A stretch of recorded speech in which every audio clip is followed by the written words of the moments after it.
Mi teléfono celular se me resbaló de la mano y golpeó el suelo con un ruido sordo. La pantalla aún brillaba, mostrando la foto. Era mi hija, Esperanza, con un vestido de novia, sonriendo junto a un hombre que apenas conocía. Esperanza, ¿te casaste? Sí, mamá. Ayer.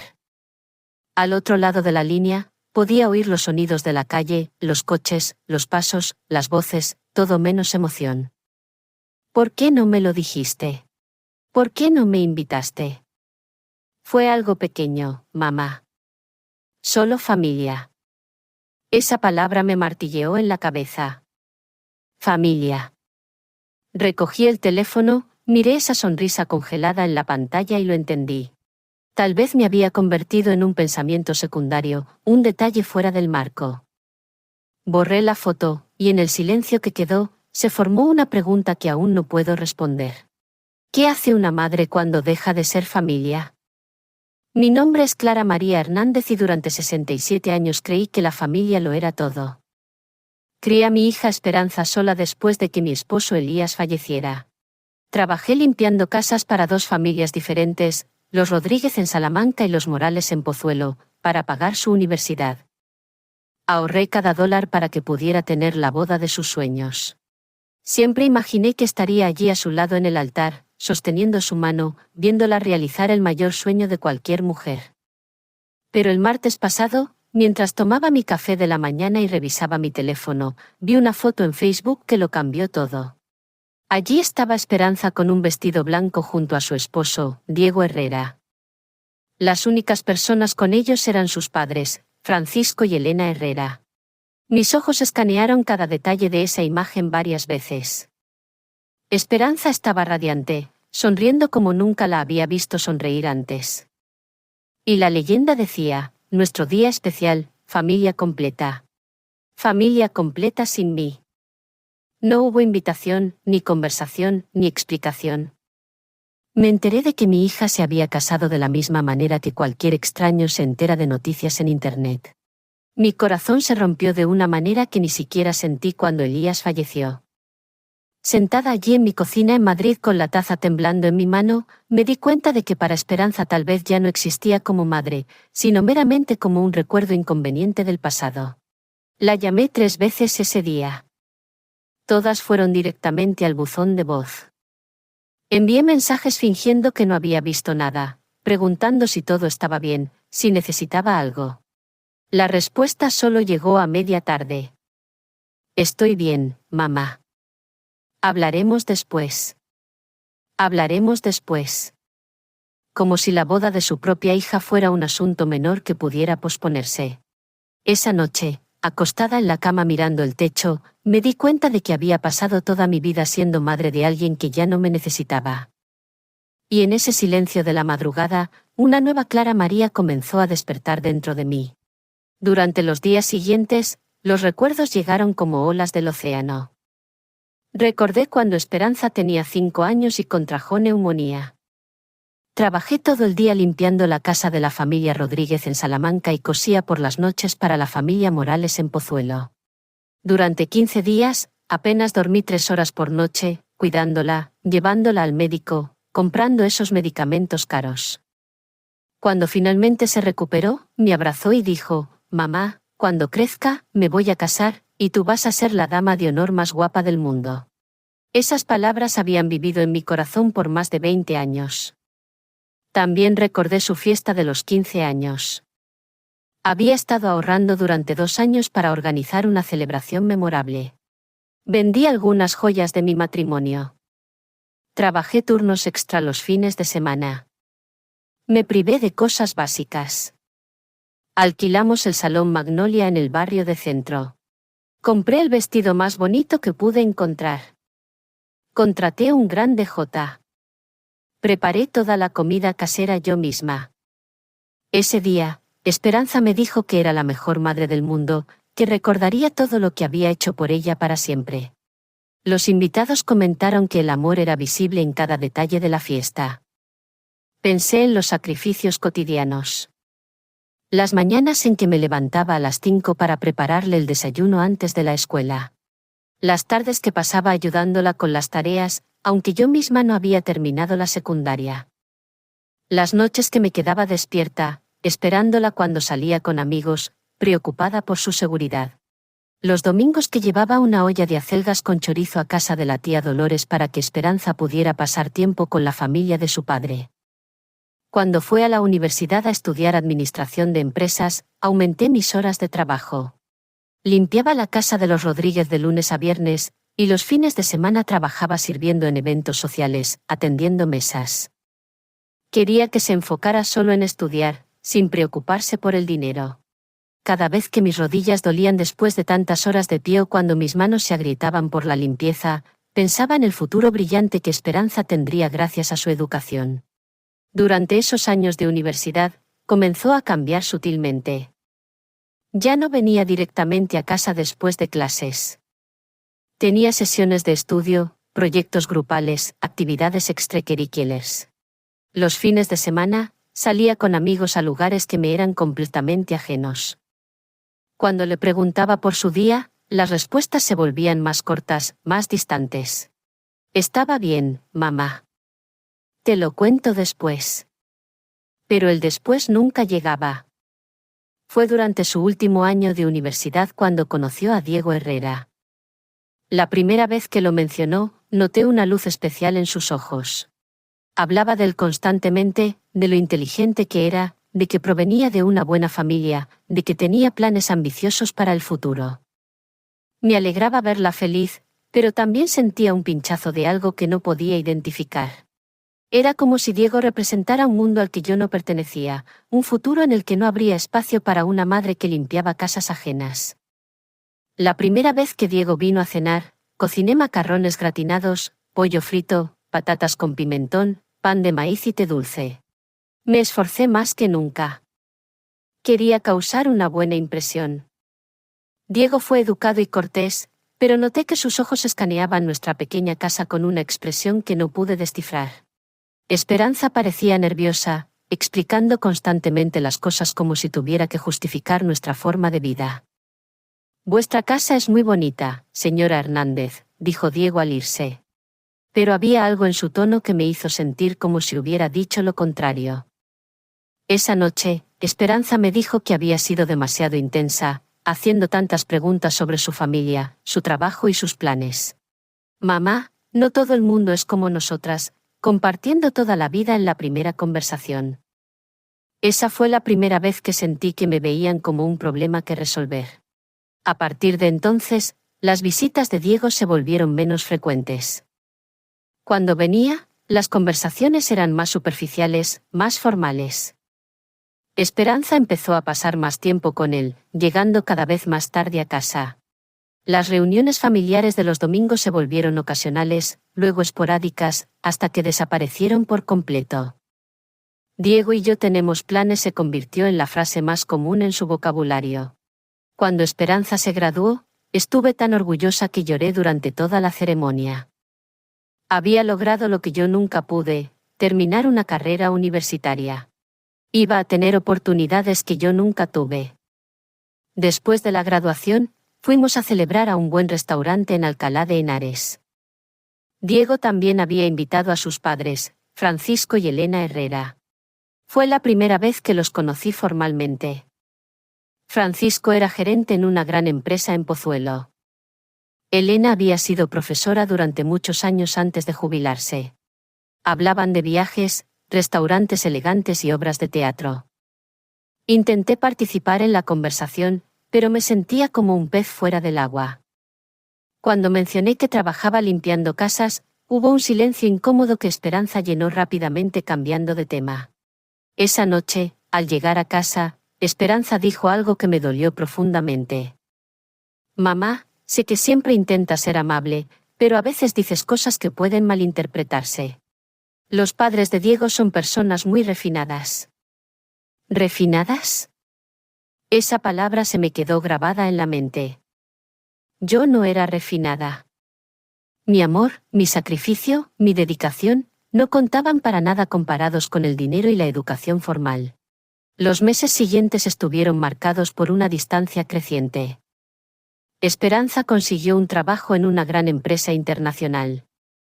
Diego también tenía un buen empleo. Empezaron a hablar de tener su propio lugar, alquilar un apartamento juntos. Apoyé la idea, aunque mi corazón se rompía por dentro. La gente joven necesita su espacio, dije, fingiendo entusiasmo.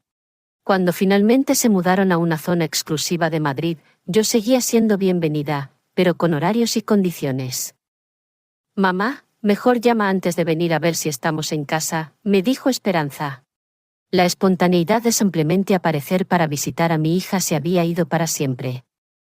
Ahora tenía que hacer una cita como si visitara a un médico o un dentista. Las visitas se volvieron cada vez más espaciadas. Primero cada semana, luego cada 2 semanas, luego una vez al mes. Cuando iba, la conversación giraba principalmente en torno a sus trabajos, sus planes, sus amigos. Escuchaba con interés, pero rara vez me preguntaban por mi vida. Era como si solo existiera para ellos como la madre de Esperanza. Durante la temporada de fiestas el año pasado, noté que Esperanza y Diego empezaban a pasar más tiempo con la familia Herrera. Bueno, los padres de Diego tienen tradiciones realmente bonitas, explicó Esperanza cuando le pregunté si vendrían a cenar en Nochebuena como siempre habíamos hecho, pero el próximo año lo organizamos nosotras, ¿verdad? El próximo año nunca llegó. O mejor dicho, llegó sin mí. Fue en febrero cuando Esperanza me dijo que ella y Diego estaban pensando en casarse. Eso es maravilloso, cariño. Exclamé, sintiendo una mezcla de alegría y anticipación. Inmediatamente empecé a hacer planes mentales. La iglesia, el vestido, las flores, la comida. ¿Habéis fijado una fecha? ¿En qué puedo ayudar? Mamá, queremos algo sencillo, dijo Esperanza. Pero había algo evasivo en su mirada. Nada demasiado elaborado. Las bodas no son tan complicadas como antes. Asentí, aunque sentía una pequeña decepción por dentro. Había soñado durante años con ayudar a planear la boda de mi única hija. Los meses pasaron y las conversaciones sobre la boda se volvieron vagas y esporádicas. Cuando preguntaba por detalles específicos, Esperanza siempre tenía la misma respuesta. Todavía lo estamos mirando, mamá. Te aviso en cuanto tengamos algo definitivo. Empecé a sentir que algo no iba bien, pero no sabía exactamente qué. En mayo, noté que Esperanza empezaba a publicar más fotos en Facebook. Imágenes con Diego, con los Herrera, en restaurantes elegantes, en lugares que no reconocía. Pero cuando nos veíamos en persona, me contaba muy poco sobre esos eventos. Era como si tuviera 2 vidas paralelas, una que compartía conmigo y otra que vivía en secreto. Fue a principios de junio cuando empecé a sospechar que algo pasaba definitivamente. Esperanza canceló 3 citas seguidas para verme, siempre con excusas de trabajo o compromisos urgentes. Cuando finalmente nos encontramos, parecía distraída, nerviosa. Le pregunté directamente si todo estaba bien con Diego, si había algún problema. Todo es perfecto, mamá, dijo sin mirarme a los ojos. Es solo que estamos tan ocupados con el trabajo y otras cosas. ¿Otras cosas? Esas palabras resonaron en mi mente durante días. ¿Qué otras cosas podían ser más importantes que incluir a su madre en su vida? La última vez que hablé con Esperanza antes de descubrir la verdad fue una tarde de domingo. La llamé para invitarla a desayunar el martes siguiente. No puedo, mamá, dijo. Tengo una reunión muy importante esa mañana. Era extraño porque las mañanas de martes siempre habían sido nuestro tiempo especial desde que era pequeña. Era el único día de la semana en que no trabajaba en casa de los Rodríguez. ¿Y el miércoles qué tal? Insistí. No sé, mamá. Déjame revisar mi agenda y te llamo después. Pero nunca me llamó. Y yo, como siempre, esperé pacientemente la llamada que nunca llegó. Fue esa mañana de martes, exactamente cuando debería haber estado desayunando con mi hija, cuando me senté en mi cocina con mi café y un trozo de ensaimada de almendras. Entré en Facebook para ver fotos de mis vecinas y sus nietos, y me topé con la imagen que cambiaría mi vida para siempre. Allí estaba Esperanza, más hermosa que nunca, en un vestido de novia sencillo pero elegante, sonriendo junto a Diego en lo que claramente era una ceremonia de matrimonio. Al fondo estaban las caras felices de Francisco y Elena Herrera, vestidos elegantemente, posando como los únicos testigos de ese momento que también debería haber sido mío. La descripción de la foto decía: por fin casados. Gracias a nuestras familias por hacer este día perfecto.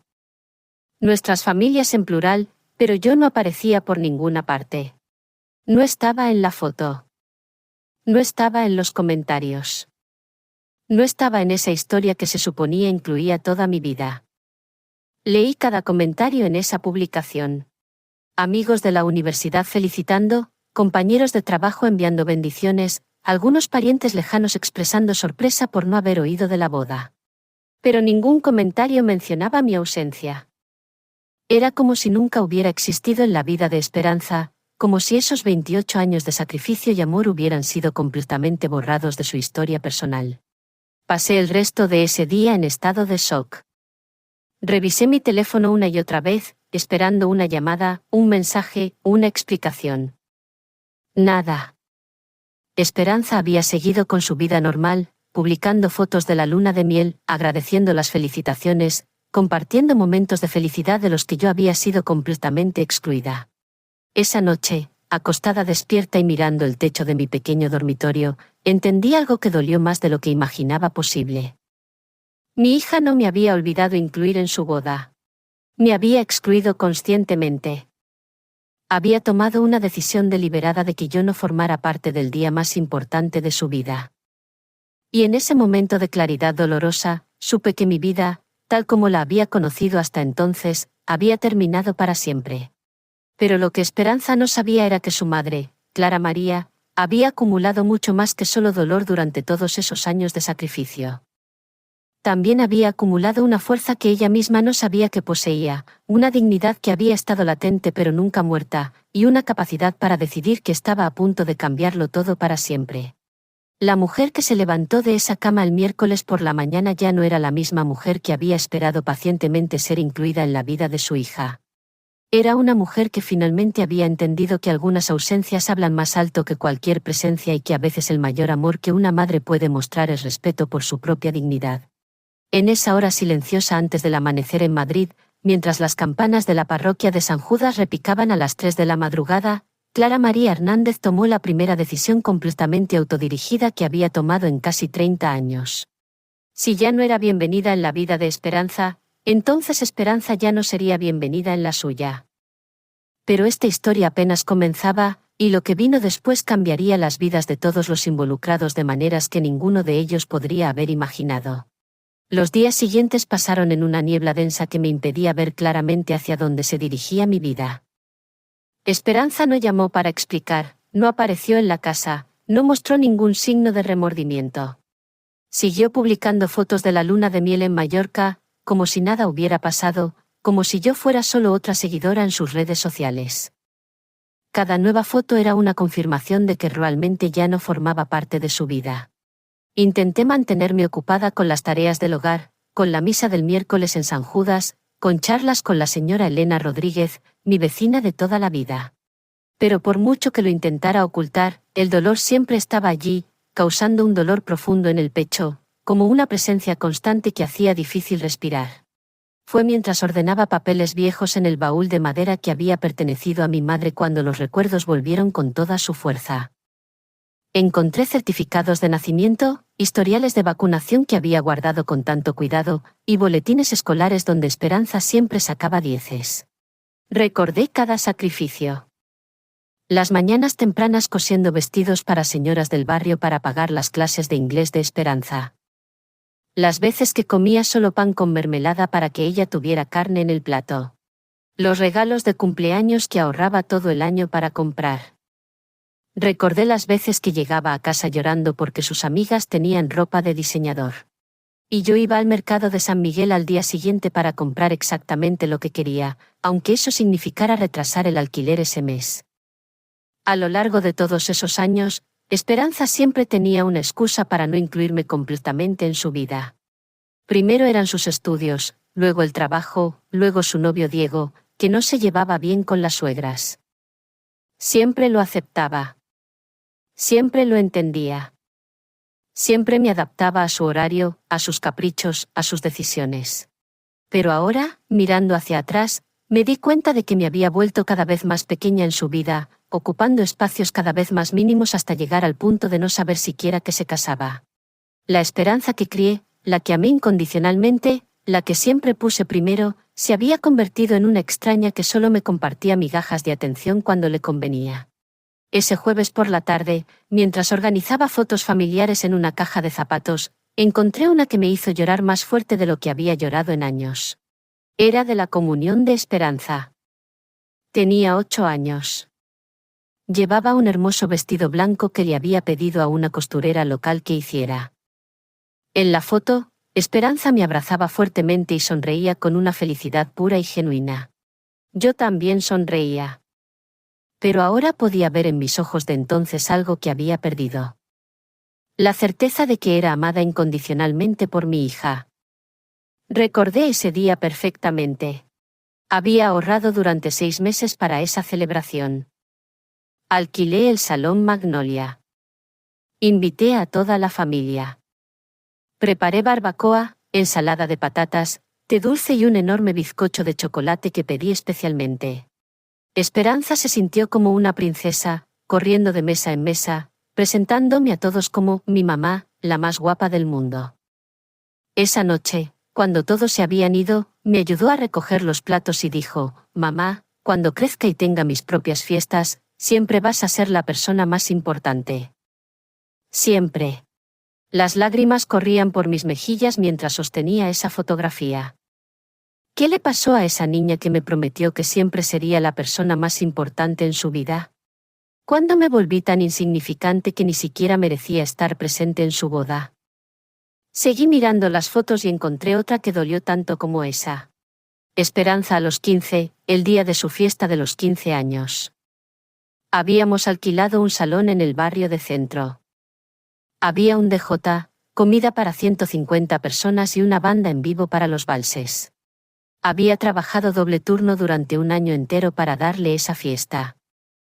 Limpiaba casas de día, cuidaba niños por la noche, vendía empanadas de boniato en el mercado de los agricultores los fines de semana, todo para verla feliz, para darle la celebración que merecía. En esa foto, Esperanza y yo bailábamos juntas, madre e hija, durante una de las canciones. Me había pedido que pusiera una canción que llamaba nuestra canción especial. Mamá, solías cantarme esta cuando era pequeña y estaba enferma, y siempre me hacía sentir mejor, me había dicho. Quiero que bailemos juntas para que todos sepan cuánto te quiero. Esas palabras resonaban en mi mente como sonidos de otra vida. ¿Cómo había pasado de ser la persona que la consolaba cuando estaba enferma a ser alguien de quien se avergonzaba frente a su nueva familia? Seguí mirando y encontré una carta que Esperanza me había escrito cuando tenía 18 años, justo antes de empezar la universidad. La había escrito en papel rosa con una caligrafía cuidadosa llena de corazoncitos dibujados en los márgenes. Decía: «Querida mamá, mañana empiezo una nueva etapa en mi vida. Pero quiero que sepas que nada de lo que logre será posible sin todo lo que has hecho por mí. Eres mi heroína, mi modelo a seguir, la mujer más valiente que conozco. Cuando crezca, quiero ser una madre como tú. Amorosa, sacrificada, que siempre pone a la familia primero. Te quiero con todo mi corazón y siempre serás la persona más importante en mi vida. Tu hija que te ama, Esperanza». Leí esa carta 3 veces antes de poder creer lo que estaba leyendo. Esta era la misma persona que acababa de excluirme del día más importante de su vida. La misma que me había prometido que siempre sería la persona más importante. Me senté en mi cama con la carta temblando en mis manos y lloré como no había llorado desde el día que enterré a Elías. Lloré por la niña que escribió esas palabras y por la mujer en que se había convertido. Lloré por todos los sueños que tenía de ser la madre de la novia. Lloré por todas las veces que imaginé ayudándola a elegir el vestido, organizando la despedida de soltera, acompañándola al altar. Lloré por la relación madre-hija que pensaba que teníamos, que aparentemente solo existía en mi imaginación. Después del llanto vino la rabia, una rabia que nunca había sentido en mis 67 años. ¿Cómo se atrevía a tratarme así después de todo lo que había hecho por ella? ¿Cómo podía ser tan cruel, tan ingrata? Había sacrificado mi juventud, mi vida social, mis propios sueños, todo por ella. Había trabajado hasta que me dolían los huesos para que tuviera oportunidades que yo nunca tuve. ¿Y así me pagaba con humillación, exclusión y olvido? Pero después de la rabia vino algo peor, la vergüenza. Empecé a preguntarme si de alguna manera era mi culpa. Había sido demasiado intensa, demasiado pegajosa, demasiado poco sofisticada para la nueva vida refinada de Esperanza. Recordé las caras de Francisco y Elena Herrera cuando me conocieron. Esa expresión sutil que entonces no pude interpretar, pero que ahora entendía claramente. Lástima mezclada con incomodidad. Para ellos, yo era la suegra embarazosa que había que tolerar, no aceptar. Me levanté de la cama y me miré en el espejo del tocador. Allí estaba Clara María Hernández, 67 años, cabello gris, manos ásperas por tanto trabajo, arrugas alrededor de los ojos que hablaban de años de preocupación. No era elegante como Elena Herrera. No había viajado por el mundo. No hablaba otros idiomas. No sabía de vinos finos ni de teatro. Era una mujer sencilla que había hecho lo mejor que podía con lo que tenía. Pero, ¿eso me hacía menos valiosa? ¿Justificaba que mi propia hija me tratara como si no existiera? No pude dormir esa noche. Me quedé despierta pensando en todas las señales que había ignorado, en todos los momentos en que debería haber dado cuenta de que estaba perdiendo a mi hija, las cenas familiares que se volvieron esporádicas, las llamadas que se acortaron, las visitas que requerían cita previa. Todo había sido gradual, tan sutil que no me había dado cuenta de que me estaban excluyendo sistemáticamente de la vida de Esperanza. El viernes por la mañana, decidí llamar a mi hermana, la tía Rosa, que vive en Valencia. Necesitaba hablar con alguien, desahogarme, pedir consejo. La tía Rosa siempre había sido la más directa de mis hermanas, la que decía las cosas sin rodeos. Se casó sin decírtelo, gritó la tía Rosa cuando le conté lo que había pasado. Esa chica está loca. ¿Cómo puede una hija hacerle eso a su madre?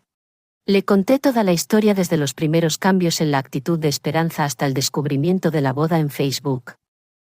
La tía Rosa escuchó sin interrumpir, lo cual era raro en ella. Clara María, finalmente dijo con voz seria, siempre te dije que le diste demasiado a esa niña. La malcriaste desde pequeña. La pusiste en un pedestal, y ahora ves las consecuencias. Los niños necesitan límites. Necesitan entender que el respeto se gana y se mantiene.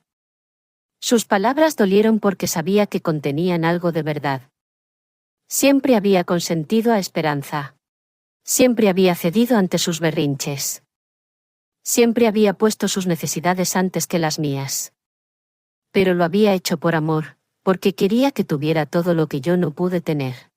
¿Entonces qué se supone que haga ahora?, pregunté, sollozando. Ahora vas a hacer lo que deberías haber hecho hace años. Vas a vivir por ti misma, respondió la tía Rosa con firmeza. Esperanza ya ha tomado su decisión sobre qué lugar ocupas en su vida. Ahora es tu turno de decidir qué lugar ocupa ella en la tuya. Después de colgar con la tía Rosa, me senté en la cocina durante horas pensando en sus palabras. Tenía razón. Esperanza había demostrado claramente qué lugar ocupaba yo en su nueva vida. Ninguno. Era hora de que yo también tomara una decisión sobre qué lugar ocuparía ella en mi nueva vida. El sábado por la mañana, mientras tomaba mi café y comía mi ensaimada de almendras, sonó mi teléfono. Era un número que no reconocía, pero cuando contesté, oí la voz de Esperanza. «Mamá, ¿cómo estás?», preguntó con voz alegre, como si nada hubiera pasado. «¿Adivina qué? Ya volvimos de la luna de miel. Mallorca fue increíble. Diego y yo queremos pasar esta tarde para contártelo todo». ¿Contarme todo? Después de 2 semanas de silencio, después de excluirme de su boda, ahora quería contarme todo como si fuera una amiga casual con la que se ponía al día sobre sus vacaciones. ¿A qué hora planean venir?, Pregunté. Alrededor de las 5. Traeremos fotos y algunos regalos que te compramos. Regalos de Mallorca que pudieran compensar la mayor humillación de mi vida. Está bien, dije. Estaré aquí. Después de colgar, me quedé allí con el teléfono en la mano, sintiendo una mezcla de emociones que no sabía cómo manejar. Una parte de mí estaba feliz de finalmente ver a mi hija, de poder abrazarla y decirle cuánto la había extrañado. Pero otra parte de mí, que crecía con cada hora que pasaba, estaba furiosa por la frialdad con que me había tratado, por la forma casual en que asumía que todo estaría bien después de lo que había hecho. Pasé el resto del día limpiando la casa, preparando té dulce, comprando ensaimadas frescas de la panadería local. Era lo que siempre hacía cuando Esperanza venía de visita. Me aseguraba de que todo estuviera perfecto para recibirla. Pero esta vez, mientras fregaba el suelo y quitaba el polvo del mobiliario, me pregunté por qué seguía esforzándome tanto por alguien que claramente no valoraba mis esfuerzos. A las 5 en punto, llegaron Esperanza y Diego. Esperanza se veía radiante, bronceada por el sol de la playa, con ropa nueva y completamente feliz. Diego llevaba una sonrisa cortés pero distante, la misma que siempre tenía cuando venía a mi casa. «Mamá», gritó Esperanza, abrazándome como si fuéramos las mejores amigas del mundo. «Te extrañé. Mira qué morena me puse». La abracé de vuelta, inhalando su perfume caro, que no era el mismo que usaba cuando vivía conmigo. Todo en ella era diferente. Su ropa, su peinado, su forma de hablar. Era como si la Esperanza que conocía hubiera sido reemplazada por una versión nueva y mejorada que no me incluía. «Sentaos», dije. Les serví té dulce y les ofrecí ensaimadas frescas. «Oh, mamá, esto se ve tan bien», dijo Esperanza, pero noté que apenas tocó el bollo. Probablemente ya no comía ese tipo de cosas. Su nueva vida sofisticada no incluía dulces de la panadería del barrio. «Bueno, contadme todo», dije, sentándome frente a ellos en mi pequeña sala de estar. «¿Cómo fue la boda?» Esperanza intercambió una mirada rápida con Diego antes de responder. «Fue muy bonita, mamá. Muy sencilla, tal como queríamos. Nada demasiado elaborado». «Oh, ¿y dónde fue?», pregunté, aunque mi corazón ya se estaba encogiendo. «En una capilla pequeña y hermosa en Alcalá de Henares. Muy íntima, muy privada, solo nosotros y los padres de Diego como testigos. Solo ellos y los padres de Diego, como si yo no existiera, como si 23 años de criarla no me dieran derecho a estar allí». «¿Y por qué no me dijiste nada?», pregunté finalmente, con la voz temblando. Esperanza suspiró y puso la cara que hacía cuando era niña y la pillaban haciendo algo malo. «Mamá, todo pasó tan rápido. Ya sabes cómo son esas cosas burocráticas. De repente, surgió la fecha y decidimos no complicar las cosas. Además, sabes que nunca me han gustado las fiestas grandes. Era una mentira. Esperanza siempre había amado las fiestas grandes. Sus 15 años, su graduación, todas las celebraciones que habíamos compartido habían sido con muchos invitados, mucha comida y mucha alegría. Pero ahora, para su boda, había decidido que quería algo íntimo que no me incluyera. «Pero mamá», continuó Esperanza con voz melosa, «por eso vinimos hoy, para celebrarlo contigo. Mira todos los regalos que te trajimos». Sacó una bolsa llena de souvenirs típicos de Mallorca, un cenicero de cerámica, algunas conchas, una camiseta que decía «Amo Mallorca», unos dulces de coco, regalos que probablemente habían comprado en el aeropuerto pensando «Oh, tenemos que traer algo para la mamá de Esperanza». «Gracias, cariño», dije, sintiendo que cada regalo era una bofetada en la cara disfrazada de amabilidad. Pasamos 2 horas hablando de la luna de miel, los lugares que visitaron, los restaurantes elegantes donde comieron, las actividades que hicieron. Era como ver fotos de vacaciones de extraños. Asentí, sonreí y hice preguntas apropiadas. Pero por dentro, sentía que algo se rompía para siempre. Cuando se fueron después de promesas vagas de vernos pronto y una invitación para ver el nuevo apartamento, me quedé sola en mi sala de estar, rodeada de los souvenirs baratos, sintiendo el peso del silencio que habían dejado atrás. Esa noche, mientras guardaba los regalos en un cajón donde sabía que nunca los vería de nuevo, tomé una decisión que lo cambiaría todo. Si Esperanza podía vivir sin incluirme en los momentos importantes de su vida, entonces yo también podía aprender a vivir sin incluirla en los importantes de la mía. Y en ese silencio de la madrugada, con mi corazón aún doliendo, pero con una nueva determinación creciendo dentro de mí, empecé a planear el primer paso de mi nueva vida. Una vida en la que yo era la protagonista, no solo la madre sacrificada esperando migajas de atención. La Clara María que había esperado toda su vida a que otros decidieran su lugar en el mundo murió esa noche. La que se despertaría al día siguiente sería una mujer completamente diferente. Una mujer que finalmente había entendido que el respeto se enseña con el ejemplo y que a veces el mayor amor que una madre puede mostrar es amor por su propia dignidad. El domingo amaneció con un cielo despejado que contrastaba completamente con la tormenta que llevaba dentro. Me levanté más temprano de lo habitual, a las 5 de la madrugada, y por primera vez en semanas, no sentí esa pesadez en el pecho que me había acompañado desde que descubrí la boda. En su lugar había algo diferente, una claridad fría que nunca había experimentado antes. Era como si durante la noche hubiera pasado por una transformación silenciosa, como si la Clara María que había esperado toda su vida a que otros definieran su lugar en el mundo se hubiera despertado finalmente de un sueño muy largo. Hice mi café negro, más fuerte de lo habitual. Necesitaba que mi mente estuviera completamente clara para lo que estaba a punto de hacer. Me senté a la mesa de la cocina donde había tomado el desayuno durante los últimos 15 años. Donde había esperado tantas llamadas de esperanza que nunca llegaron, donde había planeado comidas especiales para visitas que se cancelaban en el último minuto. Pero esta mañana, esa mesa ya no representaba espera o decepción. Representaba el lugar donde Clara María Hernández iba a tomar la decisión más importante de su vida. Saqué un viejo cuaderno donde solía anotar las citas del médico de Esperanza cuando era pequeña, fechas importantes de la escuela y cumpleaños de sus amigos. Ahora, iba a usar esas páginas amarillentas para planear algo completamente diferente. Mi salida definitiva de una vida donde ya no era bienvenida. En la primera página, escribí, Plan para la Independencia, Clara María Hernández, 12 de agosto de 2024. La fecha se veía extraña, escrita con mi letra temblorosa, pero las palabras se sentían más reales que nada de lo que había sentido en años. Lo primero que escribí fue, evaluar recursos. Durante todos esos años de sacrificio, había logrado ahorrar una cantidad considerable.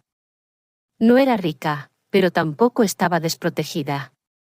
Tenía los ahorros de toda una vida de trabajo, una casa pequeña pero propia en una zona que se había vuelto muy valiosa, y algo que Esperanza nunca supo, una cuenta bancaria secreta donde había depositado el dinero extra que ganaba cosiendo vestidos para señoras del barrio los fines de semana durante años.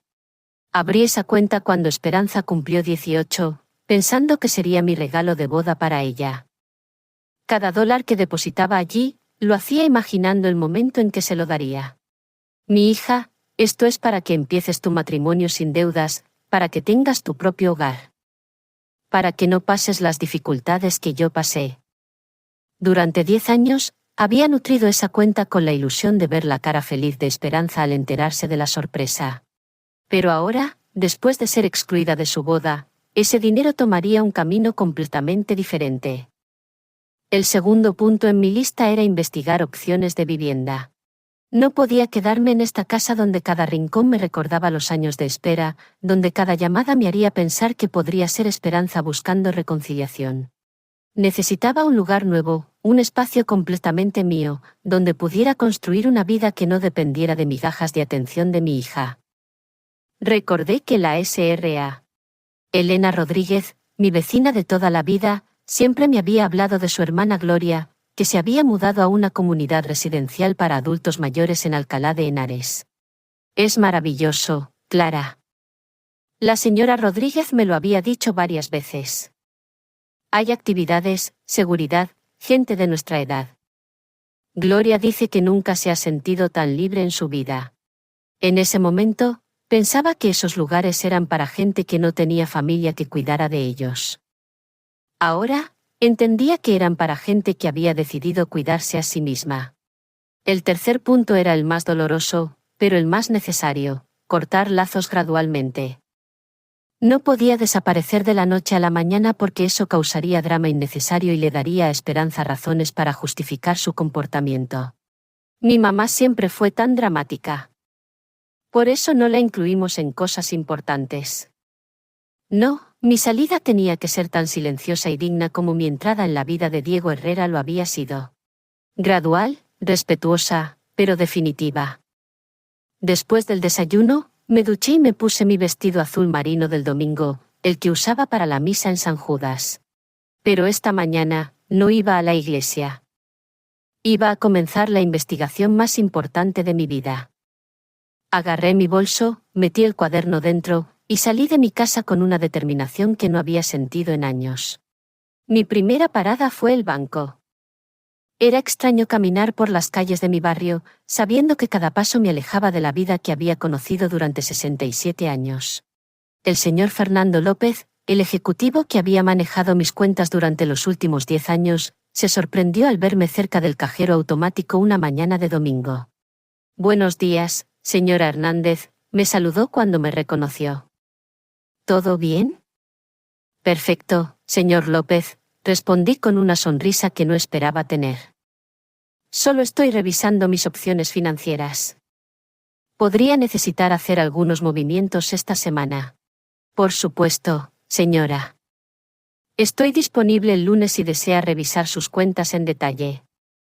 «Lo aprecio mucho. Nos vemos el lunes entonces». Esa pequeña conversación me dio más energía de la esperada. Por primera vez en años, alguien me hablaba como a una persona capaz de tomar decisiones financieras importantes, no como a una anciana que necesitaba que otros manejaran su dinero. De allí, fui directamente a Alcalá de Henares, a la comunidad residencial que la señora Rodríguez había mencionado. Se llamaba Legado en la calle de Alcalá, y en cuanto bajé del autobús, pude ver por qué a la hermana de mi vecina le gustaba tanto.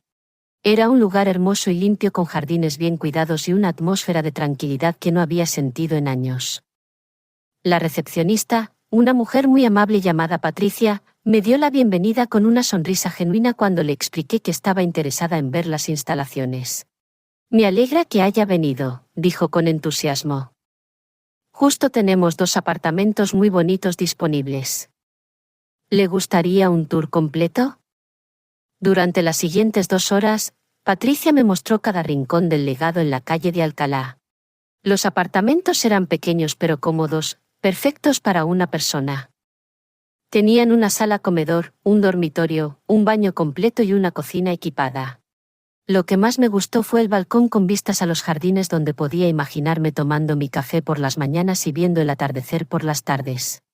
«Tenemos muchas actividades», explicó Patricia mientras caminábamos por las áreas comunes. «Los lunes hay clase de yoga. Los martes son para tejido y manualidades. Los miércoles hay misa en la capilla interna. Los jueves son baile de salón. Y los viernes son noches de cine. Los fines de semana, organizamos excursiones a diferentes lugares. Toledo, Segovia, Ávila». Cada actividad que mencionaba sonaba como algo que podría disfrutar, cosas que nunca había hecho porque siempre estaba esperando la disponibilidad de horario de Esperanza. «¿Y la gente que vive aquí está feliz?», pregunté. «Mire, señora Hernández», me dijo Patricia con honestidad, «la mayoría de nuestros residentes vienen aquí después de situaciones familiares complicadas. Algunos han perdido a sus parejas. Otros tienen hijos que viven lejos. Otros simplemente decidieron que querían vivir con más independencia. Al principio, muchos llegan tristes, nostálgicos. Pero después de unos meses, los ves y parecen personas diferentes. Más felices, más activas, más, ¿cómo decirlo?, más vivas». Sus palabras resonaron profundamente en mí. Más vivas. ¿Cuánto tiempo había pasado desde que me había sentido verdaderamente viva? ¿Cuántos años había pasado simplemente existiendo, esperando a que mi hija me incluyera en su vida? «¿Cuáles son los requisitos para vivir aquí?», pregunté. Patricia explicó todo el proceso. Tenía que tener más de 60 años, check, tener ingresos estables para cubrir la cuota mensual, tenía ahorros para varios años, y pasar una evaluación médica básica para asegurar que podía vivir de forma independiente. Mi salud era excelente. El costo mensual incluía mantenimiento, seguridad, actividades y servicios básicos. Era una cantidad considerable, pero perfectamente manejable con mis ahorros. ¿Cuánto tiempo toma el proceso de admisión?, pregunté. Si trae todos los documentos esta semana, podríamos tener todo listo en 2 semanas, respondió Patricia. ¿Está interesada en alguno de los apartamentos que vio? Miré de nuevo hacia el balcón del apartamento que más me gustaba, el que daba a los jardines, donde había visto a varios residentes charlando animadamente bajo la sombra de un gran árbol. En ese momento, tomé una decisión que me sorprendió incluso a mí por lo rápida y clara que fue. Me quedo con el que tiene el balcón a los jardines, dije sin dudar. Excelente decisión, exclamó Patricia. Ese es de los más solicitados. Aquí tiene la lista de documentos que necesita traer y el contrato para que lo revise con cuidado. Regresé a casa esa tarde con un sentimiento que no había experimentado en años. Esperanza genuina. No la esperanza de que Esperanza cambiara. No la esperanza de que las cosas volvieran a ser como antes. Sino la esperanza de una nueva vida que dependía solo de mis propias decisiones.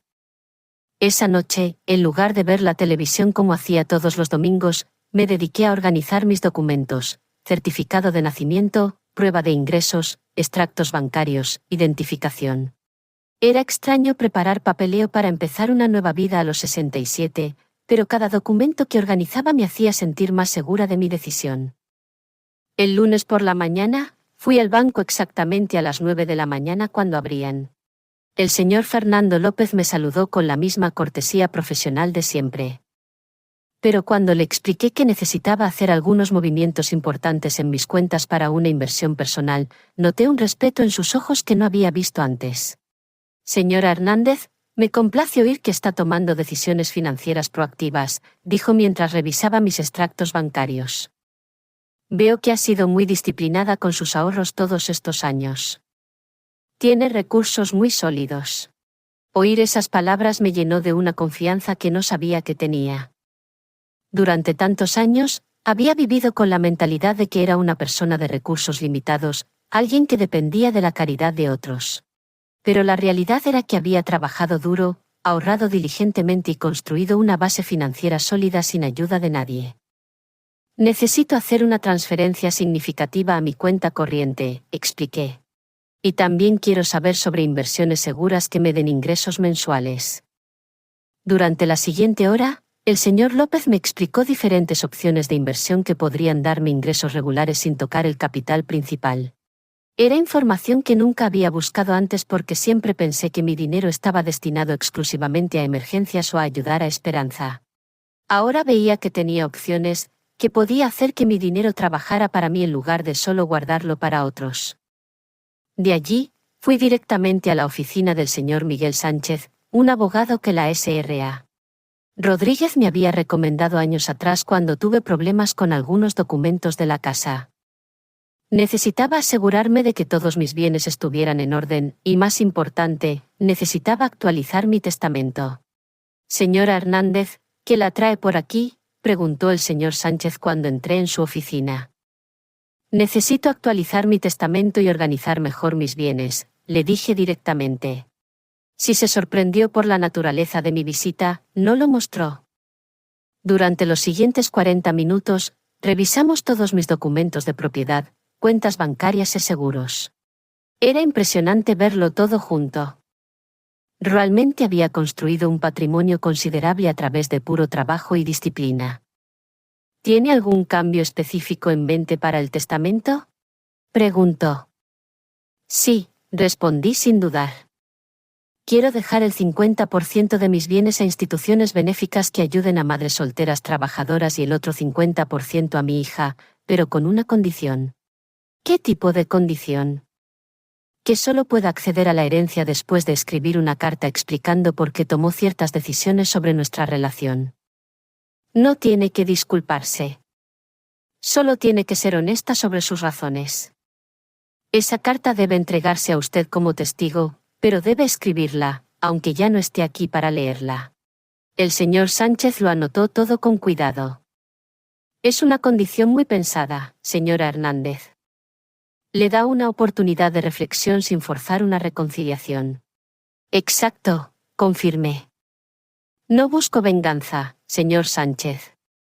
Busco que entienda que las acciones tienen consecuencias, incluso las acciones de los hijos hacia sus padres. Cuando salí de la oficina del abogado, me sentía como una persona completamente diferente. Había tomado control total de mi situación financiera, asegurado mi futuro y establecido límites claros para mi relación con Esperanza incluso después de mi muerte. Los días siguientes pasaron en un torbellino de actividad que me mantuvo ocupada y enfocada. Contraté un servicio de mudanzas para evaluar mis pertenencias. Decidí quedarme solo con lo esencial. Ropa, algunos muebles pequeños, fotos importantes, objetos con verdadero valor sentimental. Todo lo demás se donaría o vendería. La parte más difícil fue decidir qué hacer con las cosas de Esperanza que aún guardaba en su habitación. Trofeos escolares, libros, ropa que había dejado cuando se mudó. Finalmente decidí empaquetar todo con cuidado en cajas etiquetadas y dejarlas en una unidad de almacenamiento que alquilé cerca de su apartamento. Si alguna vez las quería, podría recogerlas. Si no, eventualmente. Durante esa semana, Esperanza me llamó 2 veces. Las conversaciones fueron corteses pero distantes por ambos lados. Me contó sobre su nuevo trabajo, sus planes para decorar el apartamento, las cenas que había tenido con los Herrera. Escuché educadamente, hice preguntas apropiadas, pero no compartí nada sobre mis propios planes. Por primera vez en años, tenía secretos importantes que no incluían a mi hija. ¿Todo bien, mamá?, preguntó en la segunda llamada. Suenas diferente. Todo está perfecto, cariño, respondí con completa honestidad. Solo estoy organizando algunas cosas en la casa. Ya sabes cómo es. ¿Necesitas ayuda con algo? La pregunta me habría emocionado antes. Ahora, simplemente confirmaba que Esperanza aún me veía como alguien que necesitaba ayuda, no como alguien capaz de resolver sus propios problemas. No, gracias, cariño. Todo bajo control. El viernes de esa semana, recibí la llamada de Patricia del legado en la calle de Alcalá. Mi solicitud había sido aprobada, y podía mudarme el lunes siguiente si quería. Esa noche, sola en mi casa, rodeada de cajas empaquetadas y muebles cubiertos con sábanas, no sentí tristeza ni nostalgia. Sentí algo que no había experimentado en décadas, la emoción de empezar algo nuevo. El sábado por la mañana, mientras tomaba mi último café en la mesa de la cocina donde había planeado tantas comidas especiales para Esperanza, sonó mi teléfono. Era ella. Mamá, Diego y yo queremos invitarte a cenar mañana, domingo. Vamos a estrenar el comedor nuevo del apartamento. Era la invitación que había esperado durante meses. Finalmente querían incluirme en algo, mostrarme su nuevo hogar, tratarme como parte de su vida. Pero era demasiado tarde. Oh, cariño, qué pena, respondí con voz serena. Ya tengo planes para mañana. ¿Planes con quién? Con algunos amigos nuevos. Vamos de excursión de un día a la Sierra de Gredos. No era una mentira. Los residentes del legado en la calle de Alcalá tenían una excursión programada para el domingo, y ya me había inscrito. Pero mamá, podemos cambiarlo a otro día. Es importante para nosotros que veas nuestra casa. Gracias, cariño. Pero ya estoy comprometida. Tal vez otro día cuando tenga más tiempo. Hubo un largo silencio al otro lado de la línea. Esperanza no estaba acostumbrada a que yo tuviera planes que no involucraran esperarla a ella. Bueno, vale. Lo organizamos para después. Seguro, cariño. Que tengáis una cena maravillosa. Cuando colgué, me quedé sentada en esa cocina familiar por última vez, sonriendo con profunda satisfacción. Por primera vez en mi vida, Esperanza había tenido que ajustarse a mi horario en lugar de yo ajustarme al suyo. Era un cambio pequeño, pero simbolizaba una transformación mucho mayor. Clara María Hernández había dejado de ser una mujer esperando ser incluida y se había convertido en una mujer que tenía su propia vida, sus propios planes, su propia felicidad. El domingo por la noche, después de regresar de una hermosa excursión de un día a la Sierra de Gredos, donde conocí a 3 mujeres encantadoras que se convertirían en mis nuevas vecinas, empaqueté mis últimas pertenencias personales. La mudanza sería temprano el lunes, y al mediodía estaría instalada en mi nuevo hogar. Esa última noche en la casa donde cría Esperanza, no lloré ni sentí nostalgia. En cambio, sentí una profunda gratitud hacia la mujer que había sido, y una emoción genuina por la mujer en que me estaba convirtiendo. Había tomado la decisión más valiente de mi vida, eligiendo mi propia felicidad por encima de esperar la aprobación de otros. Temprano el lunes, mientras los mudanceros cargaban mis pocas pertenencias, miré por última vez cada habitación de la casa. En el dormitorio de Esperanza, ahora completamente vacío, susurré un adiós silencioso. Gracias por enseñarme que el verdadero amor a veces significa saber cuándo alejarse. La Clara María que salió de esa casa esa mañana de lunes era una mujer completamente nueva. Una mujer que había aprendido que la dignidad no es negociable, que el respeto se enseña con el ejemplo, y que nunca es demasiado tarde para empezar de nuevo cuando tomas la decisión correcta. Mientras el camión de mudanza se alejaba hacia Alcalá de Henares, hacia mi nueva vida en el Legado en la calle de Alcalá, me senté en el asiento del pasajero, sonriendo hacia el futuro. Por primera vez en 67 años, no sabía exactamente qué me esperaba. E incertidumbre se sentía como la libertad más hermosa del mundo. Mi primera semana en el Legado en la calle de Alcalá pasó como un hermoso sueño del que no quería despertar.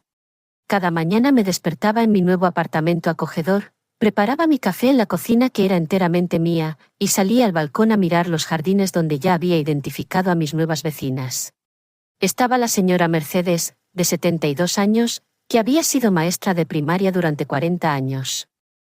La señora Dolores, de 69, que había trabajado en una oficina gubernamental y tenía historias fascinantes de su juventud, y el señor Alejandro, de 75, un viudo como yo, que había sido carpintero y ahora hacía pequeños muebles como regalos para sus nuevos amigos. Era extraño sentirme parte de un grupo donde me valoraban por quien era, no por lo que podía hacer por otros. En las comidas comunitarias, mis nuevos amigos me preguntaban sobre mi vida, mis opiniones, mis planes. Nadie me veía como la madre de alguien o la suegra incómoda. Era simplemente Clara María, una mujer con sus propias historias, sus propios sueños, su propia personalidad. El miércoles de mi primera semana, participé en la clase de tejido dirigida por la señora Elena Rodríguez, una mujer elegante de 74 años que había sido modista en su juventud. Mientras bordaba flores en una servilleta, me di cuenta de que no había hecho nada puramente por placer en años sin pensar si a Esperanza le gustaría o si sería útil para la casa. ¿Sabes qué, Clara?, dijo la señora Rodríguez mientras revisaba mi trabajo. Tienes una mano excelente para esto. Deberías venir a todas las clases. Era un cumplido simple, pero me tocó el corazón. ¿Cuánto tiempo había pasado desde que recibí reconocimiento por algo que había hecho bien? En mi vida anterior, mis logros siempre se medían por cuánto ayudaban a Esperanza. Ahora, por primera vez, alguien valoraba mi trabajo por sí mismo. El jueves fue mi primera clase de baile de salón. El señor Alejandro Díaz, un hombre muy distinguido de 76 años que había sido profesor de educación física, dirigía las clases con paciencia y alegría contagiosas. Al principio, me avergonzaba porque no había bailado en décadas. Pero el señor Díaz me tranquilizó. Aquí nadie juzga, Clara, dijo con una sonrisa amable. Venimos aquí para divertirnos y recordar que nunca es demasiado tarde para aprender cosas nuevas. Durante esa clase, bailé el cha-cha-cha, el vals e incluso un poco de salsa. Reí más fuerte de lo que había reído en años. Mis compañeros aplaudieron cuando logré un paso difícil, me ayudaron cuando me confundía, y me hicieron sentir como parte de una familia real, una familia que me había elegido, y que yo también había elegido. Esa noche, mientras cenaba sola en mi apartamento, pero sin sentirme sola, sonó mi teléfono. Era Esperanza. «Mamá, ¿dónde estás?», preguntó con voz frenética. Fui a la casa y está completamente vacía. Las vecinas dijeron que te mudaste. ¿Qué está pasando? Su voz tenía una mezcla de confusión y pánico que no había oído desde que era pequeña y se perdía en el mercado. Por un momento, mi instinto maternal quiso tranquilizarla inmediatamente, explicarle todo, asegurarle que estaba bien. Pero la nueva Clara María, que había emergido en estas últimas semanas, mantuvo la compostura. Estoy muy bien, cariño, respondí con voz serena. Me mudé a un lugar más adecuado para mi edad. ¿Más adecuado? ¿Qué significa eso? ¿Por qué no me dijiste nada? Porque eran decisiones personales que no requerían tu aprobación, dije con firmeza, pero sin agresión. Hubo un largo silencio al otro lado de la línea. Esperanza no estaba acostumbrada a que yo tomara decisiones importantes sin consultarla, aunque ella había estado tomando las suyas durante años sin consultarme a mí. ¿Dónde vives ahora? En un lugar donde soy feliz, cariño. Eso es lo que importa. Mamá, me estás asustando. Esto no es normal en ti. ¿Estás enfadada conmigo por algo? La pregunta me habría desarmado antes. Habría corrido a explicar que no estaba enfadada, que la quería, que solo quería que fuéramos felices juntas. Pero ahora, veía esa pregunta por lo que realmente era, un intento de volver a la dinámica antigua donde yo era responsable de manejar sus emociones. No estoy enfadada, Esperanza. Estoy viviendo mi vida. ¿Qué significa eso? Significa que finalmente entendí que tengo derecho a tomar mis propias decisiones, a tener mis propios planes, a ser feliz sin depender de la aprobación de otros. Otro silencio. Podía imaginar a Esperanza al otro lado tratando de procesar esta versión de su madre que no conocía. ¿Puedes decirme dónde estás? Diego y yo estamos preocupados. Diego y yo. Siempre era Diego y yo, como si fueran una sola entidad tomando decisiones conjuntas sobre mi vida. Pero había algo en el tono de Esperanza que era diferente. Por primera vez en mucho tiempo, parecía genuinamente preocupada por mí. No solo molesta porque no estaba disponible cuando me necesitaba. Estoy en el Legado en la calle de Alcalá en Alcalá de Henares, le dije finalmente. Es una comunidad residencial muy bonita para gente de mi edad. ¿Una residencia de ancianos? La palabra me molestó, pero no me sorprendió. Para Esperanza, cualquier lugar donde viviera gente mayor era automáticamente una residencia de ancianos. No, cariño. Es un lugar donde vivo de forma independiente, pero con la compañía de gente en la misma etapa de la vida que yo. Tengo mi propio apartamento, mis propias actividades, mi propia vida social. Vida social. Había sorpresa genuina en su voz, como si nunca hubiera considerado que yo pudiera tener una vida social independiente de ella. Sí, Esperanza. Tengo nuevos amigos, actividades que disfruto, planes que no incluyen esperarte a ti para tener tiempo para mí. Las palabras salieron más directas de lo que había planeado, pero no me arrepentí de decirlas. Era hora de que Esperanza entendiera las consecuencias de sus decisiones. Mamá, yo, siempre hemos tenido tiempo para ti. ¿De verdad tuviste tiempo para incluirme en tu boda? El silencio que siguió fue largo y pesado. Era la primera vez que mencionaba directamente la exclusión de la boda, y ambas sabíamos que era el elefante en la habitación que había estado presente en todas nuestras conversaciones posteriores. Mamá, ya te expliqué que todo pasó tan rápido, que fue algo muy sencillo. Esperanza.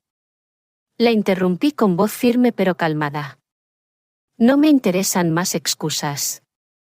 Lo que pasó, pasó. No busco disculpas ni explicaciones. Solo quiero que entiendas que las decisiones tienen consecuencias. ¿Qué tipo de consecuencias? La consecuencia de que finalmente entendí que no soy una prioridad en tu vida y he decidido que tú no serás una prioridad en la mía tampoco. Las palabras salieron con una claridad que me sorprendió. No había ira en mi voz, ni resentimiento, solo una honestidad tranquila que me hacía sentir más libre de lo que me había sentido en años. ¿Eso significa que ya no quieres ser mi madre? La pregunta dolió porque podía oír a la niña detrás de la mujer adulta, pero también me fortaleció porque me recordaba que Esperanza sabía exactamente lo que había perdido. Siempre seré tu madre, cariño. Pero ya no seré la madre que espera migajas de tu atención. Ya no seré la madre que acepta cualquier trato solo para estar presente en tu vida. Si quieres una relación conmigo, tendrá que ser una relación de respeto mutuo. ¿Y cómo sería eso? Era la primera vez que Esperanza preguntaba específicamente qué quería yo de nuestra relación en lugar de simplemente asumir que me adaptaría a lo que ella ofreciera. No lo sé aún, respondí con honestidad. Pero sé que no puede ser como antes. Después de colgar esa noche, me senté en mi balcón mirando las luces de Alcalá de Henares, sintiendo una mezcla de tristeza y liberación. Había sido la conversación más difícil de mi vida, pero también la más necesaria. Por primera vez, había establecido límites claros con mi hija. Había expresado mis sentimientos sin tratar de proteger los suyos. Había colocado mi dignidad por encima de mi deseo de mantener la paz. Los días siguientes pasaron sin noticias de Esperanza, y por primera vez, su silencio no me causaba ansiedad. Estaba demasiado ocupada descubriendo mi nueva vida para preocuparme por interpretar su falta de comunicación. El viernes, participé en la excursión semanal al centro de Madrid, donde visitamos el Palacio Real y comimos en un restaurante tradicional de comida casera cerca del Parque del Retiro. El sábado, fui a la clase de yoga por primera vez en mi vida y descubrí que mi cuerpo era más flexible de lo que pensaba. El domingo, después de la misa en la Capilla del Legado en la calle de Alcalá, estaba regresando a mi apartamento cuando Patricia, la recepcionista, me detuvo. «Señora Hernández, tiene visitas», dijo con una sonrisa. «Una pareja joven que dice que son familia». Mi corazón se aceleró un poco, pero no con la ansiedad de antes. Era más curiosidad por ver qué querían Esperanza y Diego. Los encontré en la sala de visitas, sentados juntos en uno de los sofás elegantes. Esperanza se veía nerviosa, casi frágil, muy diferente de la mujer confiada y exitosa que había sido en nuestros últimos encuentros. Diego se veía incómodo, como si prefiriera estar en cualquier otro lugar. «Mamá», dijo Esperanza, poniéndose de pie cuando me vio. «Gracias por vernos». Era extraño que me agradeciera por verlos como si finalmente entendiera que ya no podía simplemente aparecer en mi vida sin invitación. «Sentaos», dije, tomando la silla frente a ellos. «¿Cómo estáis?» «Estamos bien», respondió Esperanza, aunque su voz sugería lo contrario.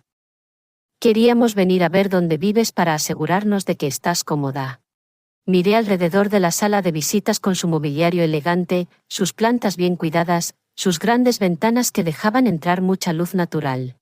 Luego los miré a ellos, esta pareja joven que había venido a asegurarse de que estuviera cómoda, como si tuvieran derecho a aprobar mis decisiones de vida.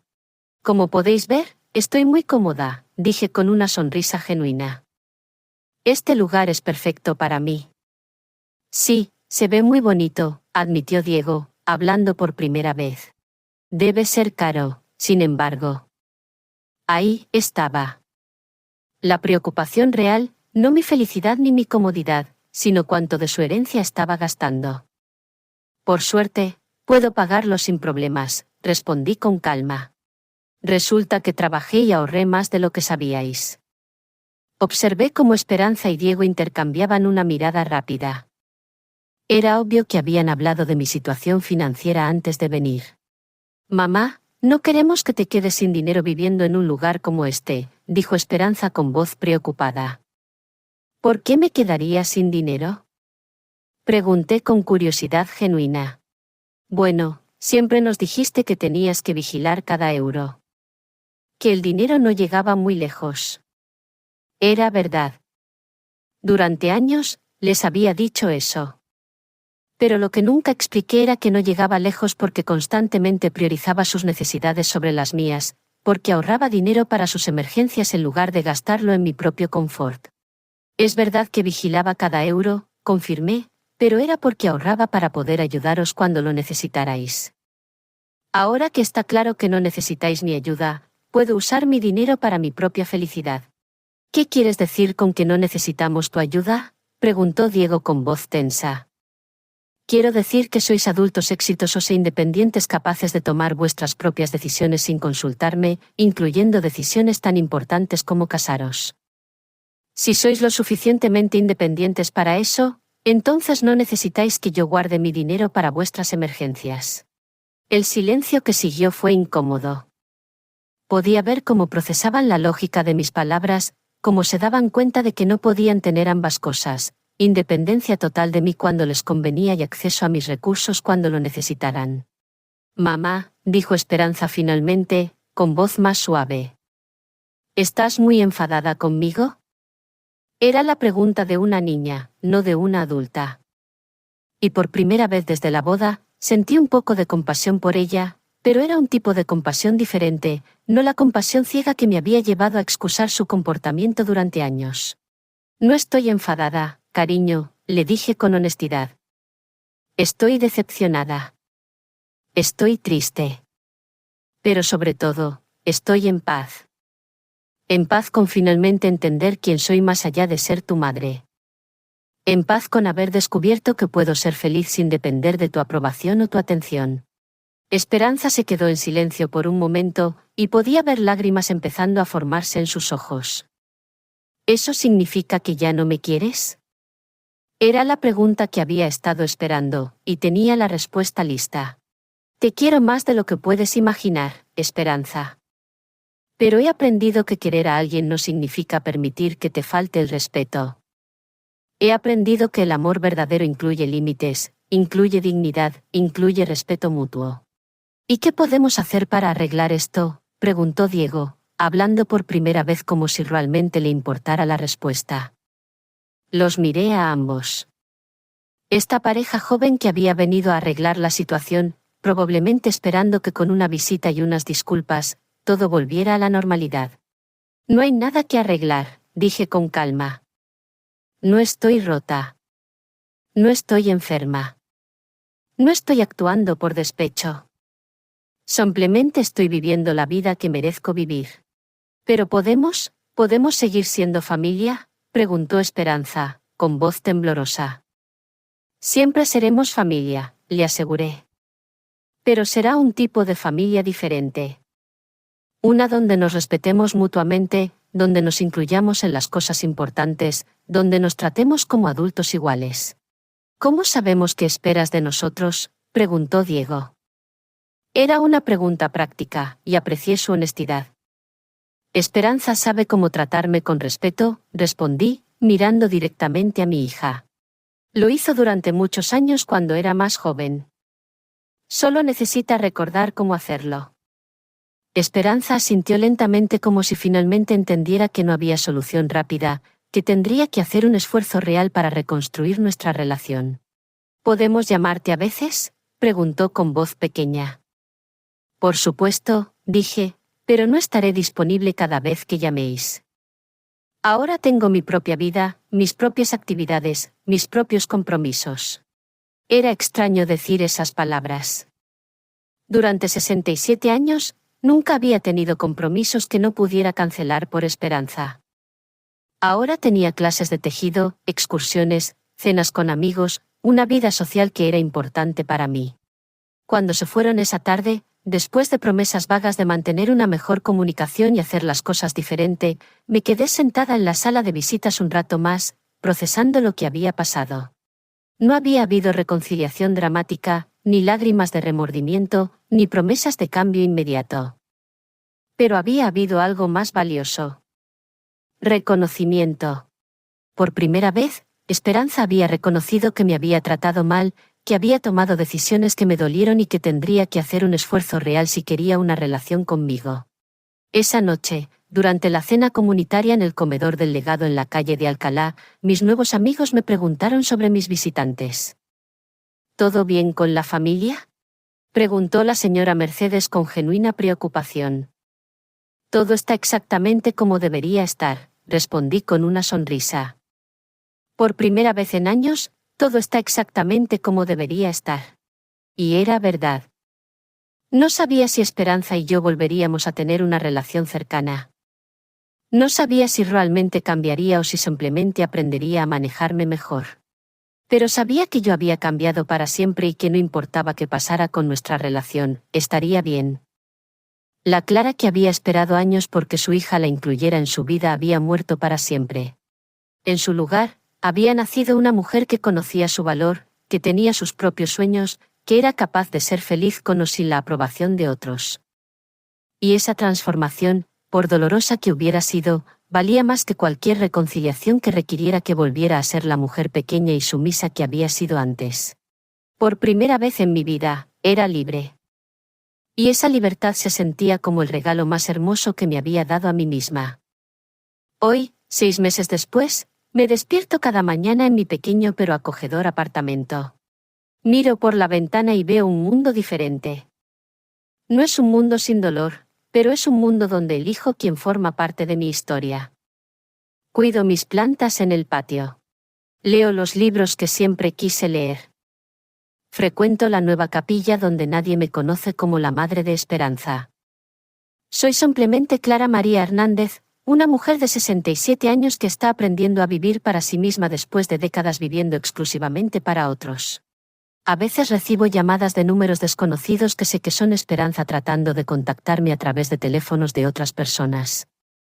Oigo su voz en el contestador, siempre llorando, siempre disculpándose, siempre prometiendo que cambiará. Pero algunas exclusiones causan un dolor demasiado profundo para sanar solo con palabras. Algunos rechazos son demasiado definitivos para perdonarse con simple remordimiento. Esperanza tuvo la oportunidad de incluirme en el momento más importante de su vida, y eligió dejarme fuera. Ahora yo elijo dejarla fuera de mi nueva vida. Durante estos meses, he aprendido que la soledad que temía no existe cuando vives en paz contigo misma. Mis días están llenos de actividades que nutren mi alma. Clases de tejido con la señora Rodríguez, bailes de los jueves con el señor Díaz, excursiones de fin de semana donde descubro partes de Madrid y el centro de España que nunca visité. En las cenas comunitarias, mis amigos me escuchan atentamente. Cuando cuento historias de mi juventud, cuando comparto recetas que aprendí de mi madre, cuando doy mi opinión sobre las telenovelas que vemos juntas por las tardes. Ayer en la tienda de comestibles, una señora me reconoció y me dijo que Esperanza ofrecía una recompensa por cualquiera que supiera de mi paradero. Sonreí cortésmente y respondí que a veces la gente se encuentra cuando está lista para encontrarse. No siento rabia. No siento venganza. No siento odio. Solo siento la paz de alguien que tomó la decisión correcta en el momento adecuado. Esperanza aprendió de la manera más dolorosa posible que las madres también tienen sentimientos, que el amor tiene límites, y que algunas puertas una vez cerradas nunca se abren de nuevo. La semana pasada, recibí una carta muy formal entregada por un abogado. Era de Esperanza, escrita a máquina sin lágrimas que emborronaran la tinta, sin letra temblorosa de emoción. En esa carta, mi hija explicaba con una frialdad que me sorprendió sus razones para excluirme de la boda. Dijo que había sido una decisión práctica, que los Herrera habían insistido en una ceremonia pequeña, que no habían querido herir mis sentimientos, pero tampoco querían crear conflictos con sus nuevos suegros. Leí esa carta 3 veces antes de entender completamente lo que estaba leyendo. Esperanza había reducido el momento más doloroso de mi vida a una decisión práctica. Había convertido mi exclusión en un asunto de diplomacia familiar. No había reconocimiento del daño que me había causado. No había comprensión del sacrificio que había sido para mí criarla sola. No había gratitud por los años de amor incondicional que le había dado. Esa carta confirmó algo que ya sabía en mi corazón. La Esperanza que crié, la niña que me prometió que siempre sería la persona más importante en su vida, había desaparecido para siempre. En su lugar había una mujer que veía nuestra relación como una obligación social que podía manejarse con eficiencia, no como un lazo sagrado que merecía cuidado y respeto. Guardé la carta en una caja de madera junto con algunas fotos antiguas que habían resistido el tiempo. No por rencor, sino porque algunas palabras solo necesitan ser leídas, no respondidas. El amor de una madre no termina. Solo cambia de forma. Mi amor por Esperanza se transformó en algo diferente: respeto por mi propia dignidad, cuidado por mi propia felicidad, protección por mi propia paz. Esta mañana, mientras riego las plantas en mi patio y miro el amanecer sobre Alcalá de Henares, pienso en todas las mujeres que, como yo, han pasado sus vidas esperando ser valoradas por otros. Pienso en las madres que sacrifican sus sueños por hijos que después las ven como cargas incómodas. Pienso en las abuelas que cuidan niños para luego oír que interfieren demasiado. Pienso en todas nosotras que aprendimos que nuestro valor dependía de cuánto podíamos dar a otros, nunca de cuánto merecíamos recibir. A todas esas mujeres, les diría lo que ahora sé. Nunca es demasiado tarde para elegir tu propia felicidad. Nunca es demasiado tarde para poner límites. Nunca es demasiado tarde para decidir que mereces respeto, que mereces consideración, que mereces ser tratada como la persona valiosa que siempre has sido. La libertad que siento ahora no nació de castigar a Esperanza, sino de liberarme a mí misma. No nació de venganza, sino de autorrespeto. No nació de odio, sino del autoamor que había estado dormido durante demasiados años. Anoche, después de la cena comunitaria, la señora Mercedes me preguntó si alguna vez me arrepentía de haber tomado esta decisión. ¿No extrañas a tu hija?, preguntó con la amabilidad de alguien genuinamente preocupada por mi bienestar. Extraño a la hija que pensé que tenía, respondí con honestidad. Pero no extraño la relación que realmente teníamos porque esa relación me estaba matando lentamente. Es la verdad más pura que he dicho jamás. Durante años, viví una fantasía donde creía que Esperanza me quería de la misma manera que yo la quería. La realidad es que para Esperanza, yo era una conveniencia cuando me necesitaba y una molestia cuando no. Aceptar esa realidad fue doloroso, pero también liberador. Hoy, escribo estas palabras desde mi patio con el sonido de la fuente del jardín comunitario de fondo, con el aroma de las bugambillas que planté la semana pasada, con la certeza de que elegí el camino correcto. No sé qué depara el futuro, pero sé que será un futuro donde mi felicidad no dependerá de las decisiones de otros. A veces el mayor reconocimiento es el silencio que uno elige mantener. Y en ese silencio, Clara María Hernández finalmente encontró su voz, su fuerza y su paz. ¿Te gustó la historia? ¿Y de qué ciudad nos escuchas? Nos vemos en los comentarios. Si te gustó la historia, puedes apoyarme enviando un súper gracias para que pueda seguir trayendo más historias como esta. Muchas gracias por tu dulce apoyo. Estoy deseando leer tus comentarios sobre la historia. En la pantalla puedes ver 2 nuevas historias de vida que te recomiendo mucho. Hay mucho más en mi canal. No olvides suscribirte.